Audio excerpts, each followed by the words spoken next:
Ok, on est dans les lois on commence aujourd'hui les lois Bezrat Hashem de Ben Hametzarim. C'est quoi Ben Hametzarim? C'est les 3 semaines qu'il y a entre le 17 Tammuz et Tisha B'Av. Pourquoi ça s'appelle Ben Hametzarim? Sur ce qui est écrit dans le Tanakh, dans la Bible. Là-bas, il y a écrit que c'est la période où Ben Hametzarim, Metzar, c'est quelque chose qui bloque, qui entoure, comme parce que à l'époque, c'était ils ont voulu conquérir Jérusalem et détruire le Beth Amikdash, donc ils ont assiégé la ville. Donc c'est une sorte d'assiégement où on était pris. Et le Ham Israël, c'est une période qui est défavorable pour lui. C'est pour ça que toute personne qui a un jugement pendant cette période-là, il essaiera de repousser ce jugement. Ok? Au niveau de 17 Tammuz, qu'est-ce qui s'est passé au 17 Tammuz pour la raison pour laquelle on jeûne? Il s'est passé 5 choses le 17 Tammuz. Et ça a commencé depuis le début du Ham Israël. Moshe Rabbeinu, il a cassé l'étape de la loi. Ils ont annulé le Korban Tamid qu'on faisait tous les jours, 2 fois par jour au Beth Amikdash. Ils ont enfoncé la ville, ils sont rentrés, ils ont détruit les murailles de Jérusalem. Et Apostemos, un des rois, Racha Arshaim, il a brûlé la Torah et il a mis une statue dans le Beth Amikdash. Donc un jeûne, quand on jeûne, ok, c'est pas pour le fun, c'est pas pour le régime, ok. Quand on jeûne, nous, c'est pour essayer de se remettre en question. T'es un peu plus fatigué, t'as soif, surtout dans cette période, là on est au début de l'été. T'as besoin on a moins de force, mais ça nous sert à quoi? À nous savoir concentrer sur nous-mêmes. C'est-à-dire, quand tu n'es pas préoccupé par d'autres choses, alors tu commences à réfléchir sur la vie, à ce que tu fais, ce que tu as fait. Le jour de jeûne, c'est important de mettre de la tzedaka. Ou donner la tzedaka. Tu connais un pauvre autour de toi, tu connais quelqu'un qui a besoin de ça, c'est important d'aider des gens. Ok? En général, on dit que les pauvres, comme ça dit la Gemara dans Ta'anit, les pauvres, ils attendent les dons des gens pour pouvoir acheter des choses, que ce soit pour la sortie du jeûne, que ce soit pour Shabbat. Au niveau du jeûne, souvent, en ce moment, l'aube il est très tôt, c'est à peu près 4h35 en Israël, à Jérusalem. Si je vais dormir, je me lève, je mets mon réveil à 4h du matin. Est-ce que j'ai le droit de venir et d'aller manger ou d'aller boire? Tout dépend si j'ai fait, d'après les Sfaradim, une tnaï, une condition. Dire que boire, même si je n'ai pas fait de condition, Bediavad, on peut boire. Manger, et là, moi je connais des gens que tous les matins, s'ils n'ont pas leur café, ils sont mal toute la journée. Donc quand il y a un jeûne, qu'est-ce qu'ils font? Ils mettent leur réveil, ça dépend des jeûnes, selon l'heure de l'aube, une demi-heure avant l'aube, ils prennent leur petit café, un petit gâteau, ou ils retournent dormir, ou ils attendent le net, s'ils vont prier au net, s'ils rentrent, ils se reposent, ou ils vont travailler. Il faut faire une condition avant d'aller dormir. Voilà, si je me réveille avant l'aube, je fais la condition de pouvoir manger ou boire. Dans ces cas-là, il n'y a aucun problème de le faire. Les Ashkenazim sont plus mékilim à ce niveau-là, mais c'est important de faire cette condition-là, ou en tout cas d'y penser. Qui doit faire le jeûne, qui ne doit pas faire le jeûne? Toute personne, femme, homme, qui sont en bonne santé, ils doivent faire le jeûne. Quelqu'un qui est malade, même s'il n'a pas une sakana. Quand je dis malade, il y a souvent, avec question rave, souvent des appels. Ouais, voilà, j'ai mal à la tête, aujourd'hui c'est le 17 Tammuz que je dois jeûner. Ouais, ben, moi aussi j'ai mal à la tête quand je jeûne, j'ai mal à la tête. Ok, on a tous mal à la tête, je suis fatigué, j'ai envie de dormir. On va dormir. Tout dépend de ce que tu as. Alors c'est vrai que la Torah c'est une Torah de vie. Je ne te parle pas à quelqu'un qui a une gastro, quelqu'un qui est malade, qui vomit, quelqu'un qui a de la fièvre.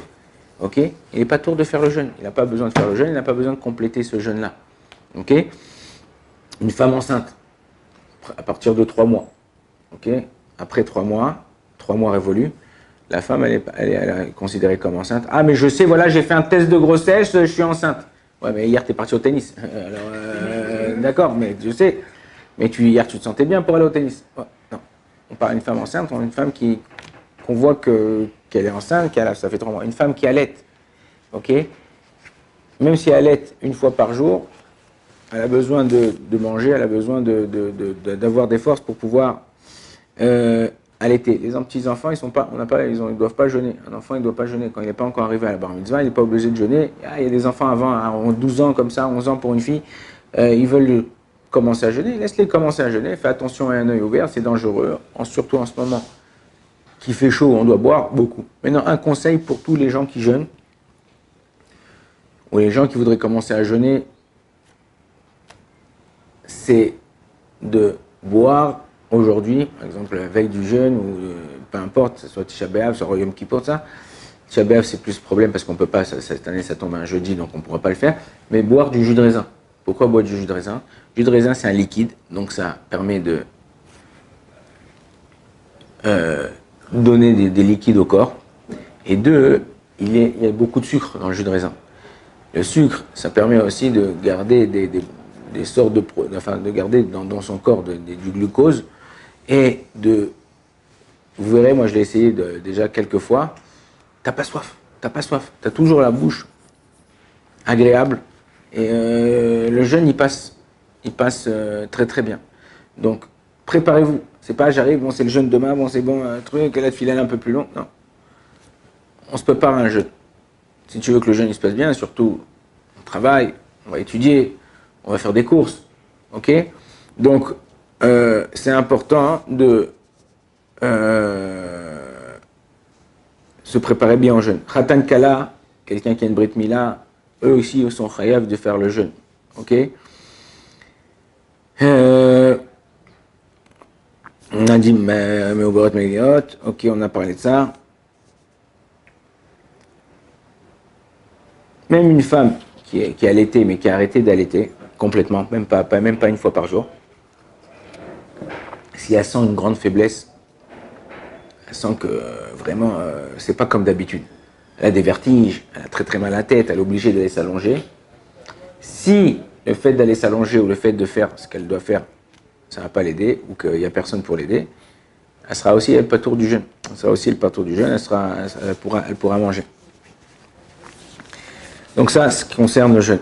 Entre le 17 Tammuz et le 9 Av, il y a un minag kasher et bien à faire. En général, dans les shivot, ils le font. Tu n'es pas obligé de le faire à Chatzot pile. Tu peux le faire une demi-heure, 1 heure après Chatzot. En tout cas, après Chatzot, tu peux le faire toute l'après-midi. C'est faire Tikkun Chatzot pendant la journée. On lit Tikkun Rachel, sauf Shabbat, sauf Rosh Chodesh, ou les jours où on ne dit pas Tachanoun. On lit Tikkun Chatzot. Il y a écrit comme ça que toute personne qui pleure ou qui ressent une tristesse pour le Beth Amikdash, puisque ces trois semaines là, si on est là par rapport à la destruction du temple, toute personne qui reçoit une peine, alors il aura le mérite de voir la reconstruction du Beth Amikdash ou de son vivant, ou après Triat HaMetim, qu'il aura le mérite de voir. Ok, de voir le Beth Amikdash, donc c'est important. Moi je me rappelle qu'à Kisser Hachamim, à la Yeshiva là-bas, on s'assied tous presque à terre et on faisait le Tikkun Chatzot, Tikkun Rachel. Rosh Yeshiva, Meir Mazouz, il pleurait et on faisait tous là-bas Tikkun Chatzot toute la période des 3 semaines. Éviter de faire des tioulim, éviter de faire des trucs. Encore une fois, c'est pas interdit. Moi, ça m'arrive le vendredi, même pendant cette période-là, j'emmène mes enfants dans une source naturelle, et ils se détendent un peu 1 heure, 2 heures le vendredi, comme ça, et après on repart à la maison, mais pas faire des choses dangereuses, ok? On est au niveau de Shechianu, on ne fait pas Shechianu. C'est quoi Shechianu? Qui nous a fait vivre, Shechianu, Vekimanu, Vegianu, qui nous a fait rester là, enfin, Vegianu, qui nous a fait arriver à ce moment-là, Bazeman Azé. Comment on peut dire on est content d'être avec à ce moment-là, là, on est là, c'est la destruction du, on est dans une période de trucs. Non. Donc on évite de faire Shechianu pendant toute cette période-là. Que ce soit sur un fruit, que ce soit sur un habit, ok? Par contre, jusqu'à Rosh Chodesh Av, tu as le droit d'acheter un habit. Même s'il n'est pas en solde, tu peux acheter un habit. Après Rosh Chodesh Av, puisque Mishenichnas Av, à partir du moment où le mois de Av y rentre, on est Memaed Besimcha, on réduit la joie. Alors, on n'achète plus, que ce soit même si tu as un mariage, même si tu as certaines choses, on n'achète plus d'habits, on n'achète pas des choses qui vont nous réjouir. Une voiture, tu peux acheter une voiture. Ah, tu vas dire, mais quelle est la différence? En général, une voiture, c'est pas seulement pour ton fun. Ok, je te parle pas que tu vas acheter le dernier 4x4 là pour faire le beau en été. Ok, je te parle que tu achètes une voiture pour pouvoir aller au boulot. Tu as vendu la tienne, tu as besoin d'une voiture pour truc. Donc il n'y a aucun problème d'acheter une voiture. Si vraiment tu n'as pas de quoi mettre au niveau des habits, je sais pas moi, ton costume s'est craqué ou tout ça, alors dans ces cas-là, tu peux le mettre, ce costume, et faire chez nous Shabbat et une chemise. Toutes les choses où on ne fait pas chez nous, en général, bon, ça, on va voir quoi par exemple, tout ce qui est tricot de corps, caleçon, chaussettes, chaussures, ok. Y en a qui disent qu'il faut faire même chez nous sur les chaussures, mais en général, on dit, il y en a qui disent qu'on ne fait pas chez nous sur des chaussures. Ok, dans ces cas-là, on peut les acheter et les mettre, parce qu'il n'y a pas de chéchien. C'est pas quelque chose qui est waouh. Ok, donc on peut les acheter et les mettre jusqu'à le Rosh Chodesh Av, parce qu'on a dit au Rosh Chodesh Av, on est même à être dans la joie, on diminue la joie. Une femme enceinte, ok, elle voit un nouveau fruit, elle voit un ananas, comme ça, je sais pas, elle voit une noix de coco. Et elle adore l'ananas, elle adore la noix de coco. On est pendant la période, tu vas pas lui dire, attends chérie, attends Shabbat, attends après les 3 semaines.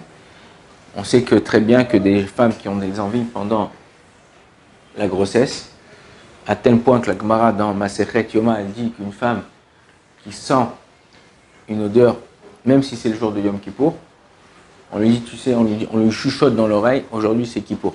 Si elle arrive à se calmer, Inematovou Malayim, elle dit bon c'est bon j'arrive. Et si elle dit non, j'ai trop envie, on lui donne même un Yom Kippour. Pourquoi? Parce qu'on sait qu'un manque chez une femme enceinte, ça peut créer, même chez le Houbar, moi je connaissais quelqu'un en France à l'époque, il y avait une fraise ici, une forme de fraise rouge. Sa mère, elle voulait, quand elle était enceinte de lui, elle voulait manger des fraises. Et c'était pas l'époque des fraises. Donc il va aller chercher, bon, à l'époque c'était pas comme aujourd'hui, il y a un magasin ici à Machane Yehuda au Chouk, à Jérusalem. Tu vas toute l'année, il a tous les fruits que tu veux, et même les fruits que tu connais pas. Donc il faut, tu peux à l'époque c'était pas comme ça. Donc on sait qu'une femme enceinte, lorsqu'elle a une envie, ça peut être problématique. Ok. Même les enfants, les petits-enfants. Il y a quelqu'un qui m'a appelé, il m'a dit voilà, je voudrais couper les cheveux à mon fils la semaine prochaine. Là, il m'a dit je voudrais couper les cheveux. J'ai dit ça y est, à partir de Yudzaïn Betamouz, normalement on ne coupe plus les cheveux jusqu'à Tisha B'Av. Alors il m'a dit ouais, mais quand. Alors je me dis pour qui, quoi, qui? Il m'a dit non, c'est mon fils qui a 3 ans. Je dis ouais, ton fils qui a 3 ans, tu peux le couper les cheveux même Tisha B'Av. Ok, le jour de Tisha B'Av on ne le fera pas. Mais il n'y a pas. Tant que l'enfant n'est pas arrivé à l'âge de la mitzvah, il n'y a pas de problème. Danser. Est-ce que on a le droit de danser pendant cette période-là? Alors, non. Pendant cette période-là, ok, même sans musique, on ne danse pas. À moins qu'il y ait un Siyum Masechet, à moins qu'il y ait une Brit Mila, à moins qu'il y ait une Bar Mitzvah en son temps, le jour de son mariage, alors on pourra. La même chose pour les chants, ok, même les chants dans un tape, vous allez voir qu'à partir de demain, demain après-demain, même dans la radio en Israël, dans les radios religieuses, il y aura des chants, mais ça sera a cappella. C'est quoi a cappella? Ça sera des gens qui chantent, un peu comme les rappeurs, ils font un bruit derrière, tac, tac, tac, en même temps la musique, tout ça, ça. Qui a le droit d'écouter de la musique? Il y a des gens Shalom, qui sont dépressifs. Il y a des gens qui vivent tout seuls, qui ne peuvent pas rester sans musique. Donc ces gens-là, ils pourront écouter la musique. Ils pourront écouter la musique pour eux tout seuls, pour eux-mêmes. Ou par exemple, quelqu'un qui va en salle de sport. Okay, tu vas en salle de sport, on a besoin d'un rythme. Donc là-bas, c'est pas une musique pour te faire kiffer, pour te faire danser. C'est pour donner un rythme dans ce que tu fais. Donc c'est pas quelque chose qui va te rendre joyeux. Tu as besoin. Tu vois, tu sautes à la corde, tu fais des pompes. Tu as besoin d'un rythme pour te mettre en condition de sport. Donc dans ces cas-là, ça sera permis. Il n'y a aucun problème de mettre cette musique-là qui te donne un rythme. Donc cette période-là, cette période de Ben Hametzarim, c'est une période de deuil. C'est une période où on est comme dans l'année, d'Avel, dans l'année de deuil. Donc il faut faire attention à toutes les petites choses qui vont pouvoir nous réjouir, nous faire sortir de ça, faire attention. Shulchan Aruch, les poskim, ils disent faire attention de ne pas se disputer, faire attention de ne pas se chamailler, de lever la main l'un sur l'autre, même les enfants entre eux. Le Zohar dit qu'il y a un ange pendant cette période-là, que même un petit coup, il peut le transformer en gros coup. Ça veut dire que même quand toi tu vas dire, mais rien, souvent, tu pousses quelqu'un, tu dis, arrête. En général, tu l'as à peine poussé, c'est rien. Pendant cette période-là, il y a un malach qui est un mauvais ange, qui est là et qui fait tout pour que les choses elles se passent mal. Donc évitez au maximum les disputes, les bagarres, les machins. En poussant quelqu'un comme ça, il peut, Chazvé Shalom, avoir trébuché sur quelque chose, tomber, c'est pas toi. Donc, faire attention comment on est, comment on parle à l'autre, comment on se comporte, même dans l'éducation des enfants. Faire attention d'être plus soft avec ses enfants pendant cette période. Ok ? C'est une période de deuil et on doit faire attention donc à toutes ces choses-là. Bezrat Hashem, dans le prochain shiur, on parlera de quand on rentre dans le mois de Av, on va voir, à part de diminuer la joie quand on rentre dans le mois de Av, il y a des minagim qui se rajoutent aux minagim de la Havelut. En général, quand quelqu'un il décède, plus on avance dans le temps, plus la Havelut elle devient plus soft. Là, c'est le contraire. Plus on avance dans le temps, plus on se rapproche de Tisha B'Av, plus la Havelut, le deuil, il devient plus dur. Ok, on va voir quand le mois de Av rentre, par rapport à la viande, au vin, on va voir quand la semaine de Tisha B'Av, cette année on a une grande semaine de Tisha B'Av, puisque Tisha B'Av ça sera un jeudi, donc il faudra avoir un comportement qui est un peu plus intransigeant, et on va voir que Bémet, c'est une période difficile pour l'âme Israël, c'est une période difficile, mais Bezrat Hashem, de la même façon comme on a expliqué hier, qu'il y a des périodes difficiles, et on doit servir à Kadosh Baruch Hu, en général, après la pluie, le beau temps. Donc, Akadosh Baruch Hu, il nous donnera ce qu'il faudra. On espère que Bezrat Hashem, Akadosh Baruch Hu, on n'a pas besoin d'arriver à ces périodes-là, qu'Akadosh Baruch Hu il fasse venir Mashiach, qu'on fasse reconstruire le Beth Amikdash, qu'on soit tous ensemble et qu'on s'aime les uns les autres comme il se faut. Bezrat Hashem. Baruch Adonai, L'Olam, Amen, Amen.